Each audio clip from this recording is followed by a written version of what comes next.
तो दोस्तों इस प्रोजेक्ट को करने के लिए सबसे पहले मेरे पास है खाली डिब्बी और फिर मैंने ली है एक पेंसिल। पेंसिल को आपने दो हिस्सों में काट लेना है, जैसा कि आप देख सकते हैं, एक आधे से ज़्यादा और एक छोटा हिस्सा है। इसके बाद दोस्तों पेंसिल के एक सिरे पे ग्लू लगा देनी है, क्योंकि इस पेंसिल को हम चिपकाने वाले हैं। कुछ इस तरीके से दोस्तों हमने पेंसिल को चिपकाना है। आप चाहें तो प्लाईबोर्ड या कार्डबोर्ड की शीट ले सकते हैं और उस पर भी इस प्रोजेक्ट को बना सकते हैं। अब मेरे पास है दोस्तों 9 वोल्ट की एक बैटरी और इसके बाद है बैटरी कनेक्टर, और इस बैटरी को भी हम ग्लू की हेल्प से चिपकाने वाले हैं। तो मैं इस पे लगा देता हूं ग्लू और यहाँ पे हमने बैटरी को कर देना है पेस्ट। बैटरी को दोस्तों चिपका दिया गया है और इसके बाद हमारे पास यहाँ पे है एक on off switch. On off switch को दोस्तों हम ग्लू की हेल्प से फिर से चिपकाने वाले हैं। तो इस पे जल्दी से ग्लू लगा के मैं इसको चिपका देता हूँ। स्विच को हमने लगा दिया है। इसके बाद दोस्तों अगर आपके घर पे कोई भी खराब पुराना अलार्म पड़ा हो तो उससे भी आप इस बजर को निकाल सकते हैं, या फिर चाहें तो आप दुकान से भी इसको परचेज कर सकते हैं। ये बहुत ज़्यादा महंगा नहीं होता है। तो दोस्तों इस बजर को मैंने निकाल लिया है अलार्म से और इस पे ग्लू लगा के इसको भी हम चिपका देते हैं। कुछ इस तरीके से दोस्तों हमने बजर को भी चिपका दिया है।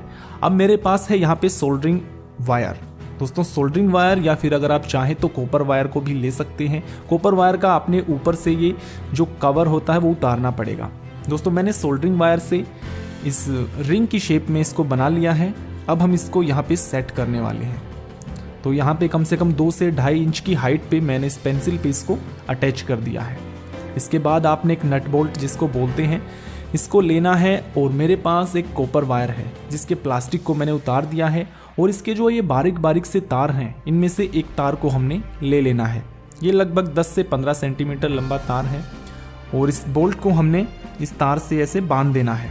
बांधने के बाद दोस्तों आप देख सकते हैं कुछ इस तरीके का ये दिखाई देगा। अब हमने ब्लेड लेना है और दोस्तों पेंसिल के दूसरे हिस्से को मैंने चिपका दिया है और इसकी जो इरेजर है उस पर हमने ब्लेड से एक कट लगा दिया है। कट लगाने के बाद में दोस्तों इस वायर को हमने नीचे से पास करते हुए इस रिंग में से ऊपर लेके आना है, और ऊपर हमने इरेजर में जो कट लगाया है उसमें इस तार को डाल देना है और ऊपर खींच लेना है। खींचने के बाद दोस्तों ये हवा में देखिए इस तरीके से हिल रहा है। इसको फिर से मैं ग्लू से यहाँ पे लगा देता हूँ। दोस्तों हमने अभी वायरिंग का काम करना है, इसके लिए मैं इसको ऊपर लपेट देता हूँ ताकि हमको बीच में कोई प्रॉब्लम ना आए। तो नट को मैंने ऊपर लटका दिया है।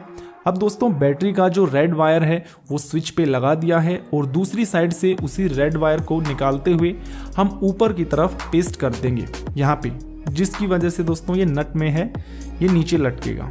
अब दोस्तों इसको कैंची से मैंने एक्स्ट्रा वायर को काट दिया है और अब हमने लेना है एक अलग वायर। ग्रीन कलर का वायर मैं यहाँ पे यूज़ कर रहा हूँ, जिसको एक सिरे से लिंक कर दिया है उस रिंग से और दूसरा हमने बजर पे लगा दिया है, और बैटरी का जो ब्लैक कलर का वायर था वो हमने बजर पे लगा दिया है।